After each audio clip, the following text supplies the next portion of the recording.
A lot of times people mention things like persistent stick-to-itness, but they don't mention what you mentioned, the rest part. It's okay to take a rest and come back to it. Such good words of advice. So listen, we have to talk about this conference now. I was not fully aware of this. I feel ashamed.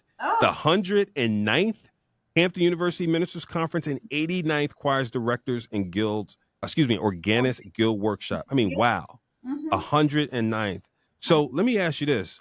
As the longest running conference of its type, coming back to it this year, and I'm not sure if it continued to run during COVID, but let's just call this now post-COVID.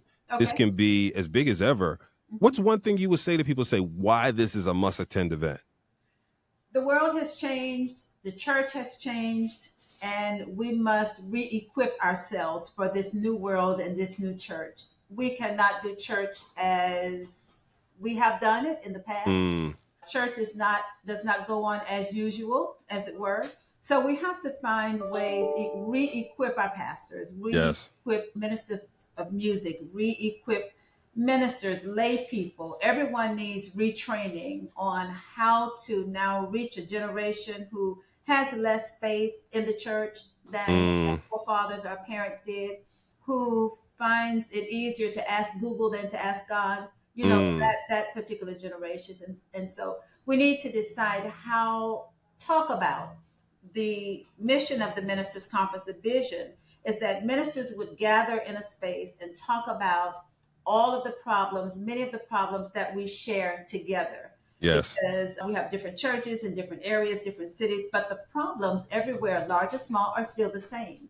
And so it's a space that is grassroots, yet scholarly, yet practical, so that we could gather and talk about what do our communities need? What do our churches need? How do we foster thriving, healthy congregations? How do pastors not experience so much burnout? What keeps a pastor from burning out? Pastors are leaving the profession, as it were, leaving the call in droves. So how do we now protect the legacy of the church, particularly the African American church, which has really been the backbone of the Black community? And so basically, how do we pass that legacy on to those who may not understand its significance or its importance? Yeah, no, that's so good. And, so many things you said there resonate. One, that's what we would call a bar when you said a generation that finds it easier to talk to Google than to talk to God. That is so much in that sentence alone. And I love the theme, right? Tools for transforming churches, congregations, and cultures. And to your point of re-equipping and retraining, and even pastors, how can we help avoid so many leaving the flock? I was reading a Barna study the other day. I think that it said most pastors realize the importance of self-care, but less than 1/3 believe they have a regimen for self-care that is really fulfilling for them. Exactly. And we're not talking about vacation. We're not talking about your vacation time. We're talking about a scheduled time of rest, revitalization, and relaxation. We were awarded a grant from the Lilly Endowment, Lilly Endowment Incorporated, and the name of that grant is Thriving in Ministry.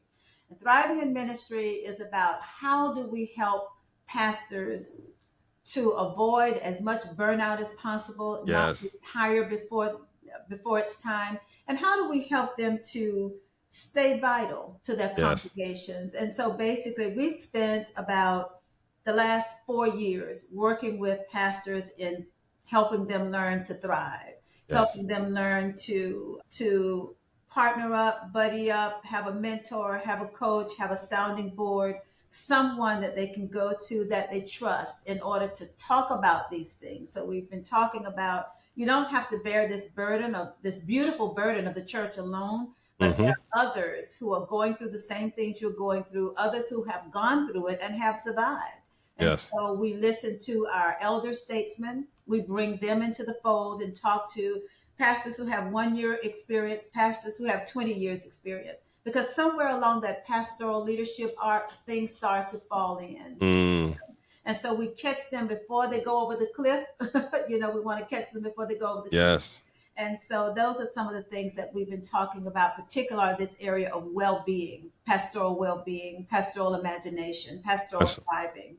Yeah, that's awesome. And I'm sure there's probably an alumni, if you will, that have come to these on an annual basis, but also I'm sure you want to bring some folks who haven't been before that need to experience this, Mm-hmm. right? But folks who, because I think you said something really critical, catch them before they burn out, Mm-hmm. before they go over that cliff. In your experience, Dr. Haggins, and being in this for such a good period of time, and again, such a wonderful background that you have and a heart for this collective, right? Yes. For the person who may be on the fence and they're saying, you know what, I'm too busy, I have too much to do. Are there some things that you may say, listen, these are some signs that you really need to come? Some signs that you really need to come. For example, I had one pastor to share that when he turned the corner to go the street, you start getting this feeling inside like I really don't want to be here today. When the call becomes more of a burden than a blessing, you start to feel that you are not connecting with your people. These are not my words. These are words from the pastors we've worked with. Yes. When you feel like maybe it's time to do something else, but you know God is still calling you and you have some other things, but you just don't have the energy to do so. You like the energy, you like the drive. That's when you can say, uh-oh, I think burnout is happening.